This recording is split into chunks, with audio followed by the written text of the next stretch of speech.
Trevally fish steak. Beautiful. Ayan guys, family. Ini-stage na po natin. Masarap. Yung asim niya, ayos na ayos lang. Yung toyo na dato puti, tamang-tama ang alat. Lagyan natin ng konting magic sarap at konting asin.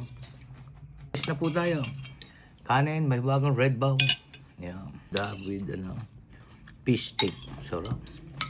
Wow. Yan, sarap to. Pangkaraniwan, bangus po yung ginagawa natin nito sa Pilipinas. Ito, Trevally naman. Tinesting na sa Trevally.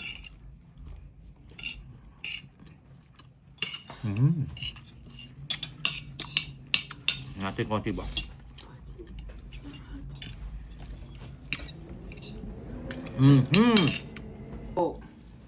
Kumulo na po ang ating beef steak. Yan. Lagay na po natin beef steak Tagalog. Garnishing. Lalo po medyo parang lang po yan, pang Chinese restaurant. Yan. Yan. Guys, family, kailangan po natin fish, Trevally po to. Puti soy sauce, Filipino soy sauce. 1 kilo lang. 1 kilo lang. Ay, 1 kilo lang pala. Ito yung ating magic sarap. Onion. Maganda, mas maraming onion. Sibuyas. And lemon, pampaasim. Yan po guys. Piprito po natin ito. Pa-fry po natin sa frying pan. Ngayon, pakita ko sa inyo.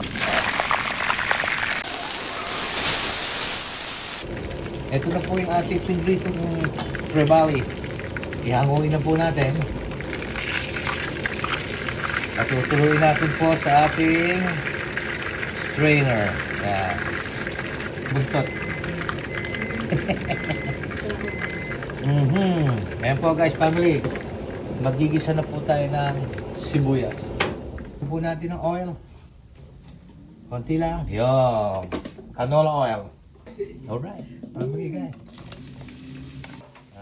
Style chef lang po. Style chef. Yan.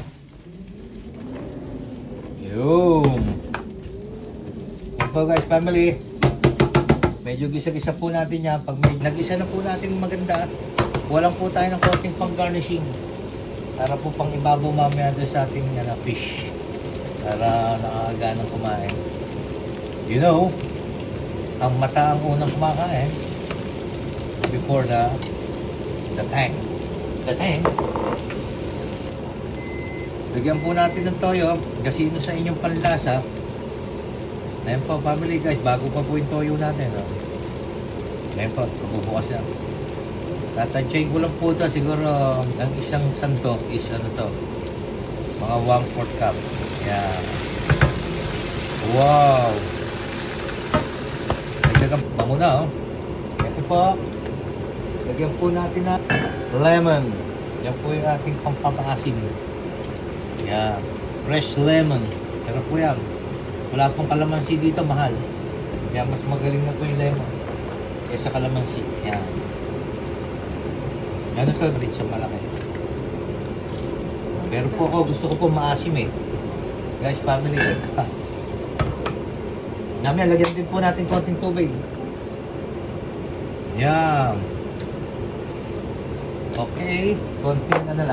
Konting asin lang. Para lang ng kidney, pampangkiliti ng kidney. Yan po guys, family. Hindi, mag-a-adjust na lang po tayo ng Yan. Mag-a-adjust po tayo sa asim at sa alat. Okay guys, family. Yan po natin, pakuloy lang po natin yan.